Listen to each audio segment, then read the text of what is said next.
অন্ধ কিংবা রাষ্ট্রীয় উপদেষ্টারা কি এটা দেখতেছে না যে আমরা আর কোন ফর্মাল ওয়েতে যাব বা কোন ফর্মাল ওয়েতে আমাদের দাবিটা উপস্থাপন করব, তখন আমাদের সাথে বসবেন বা কথা বলবেন। তারা যখন কথা বলেন কিংবা বিভিন্ন জায়গায় কোনো বক্তব্য দেন যে আসলে যে কোনো দাবি দেওয়া আপনার জন্য দুর্ভোগ সৃষ্টি না করে একটা নির্দিষ্ট পয়েন্টে বসেন, তাহলে আপনাদের দাবি দেওয়া সম্পর্কে আমরা ইনস্ট্যান্ট কথা বলবো। আমাদের প্রশ্ন হচ্ছে 33 দিন যাবৎ এখানে অবস্থান করতেছে, আমাদের কয়েকজন ডেঙ্গু আক্রান্ত, তাহলে আমাদের কয়েকজনের মনে হয় যে জীবন চলে গেলে হয়তো বা আপনারা বুঝতে পারবেন যে আমরা ফর্মাল হইতে আপনাদের সাথে যোগাযোগ করার চেষ্টা করতেছি। এটি হচ্ছে আপনাদের মাধ্যমে রাষ্ট্রে যারা আছেন, উপদেষ্টা মণ্ডলী থেকে শুরু করে রাষ্ট্রের নীতি নির্ধারক যারা আছেন, তাদের কাছে আমাদের প্রশ্ন, আপনারা আশা করি এটা উত্তর দিবেন।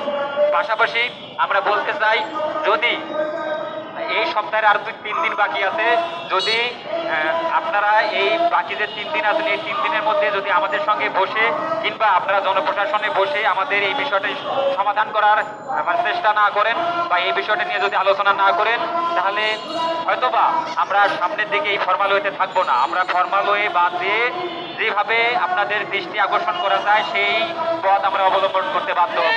ঠিক আছে? এমনকি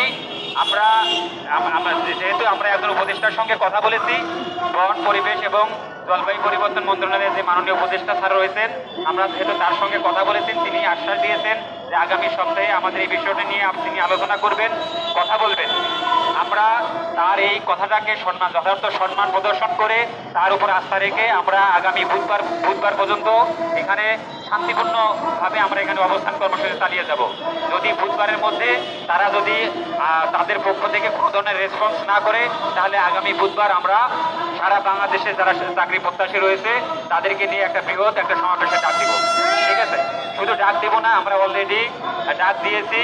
আগামী বুধবার আমাদের এখান থেকে সারা বাংলাদেশে যারা চাকরি প্রত্যাশী রয়েছেন তারা এখানে আসবেন, এসে শান্তিপূর্ণভাবে অবস্থান করবেন এবং অবস্থানের মধ্য দিয়ে আমরা জনপ্রশাসন থেকে শুরু করে মাননীয় উপদেষ্টার সঙ্গে যোগাযোগ করার চেষ্টা করব যে আমাদের এই বিষয়টা নিয়ে তারা কথা বলবেন কিনা, বা তারা যদি কথা না বলেন তাহলে আমরা সেদিনেই কঠোরতম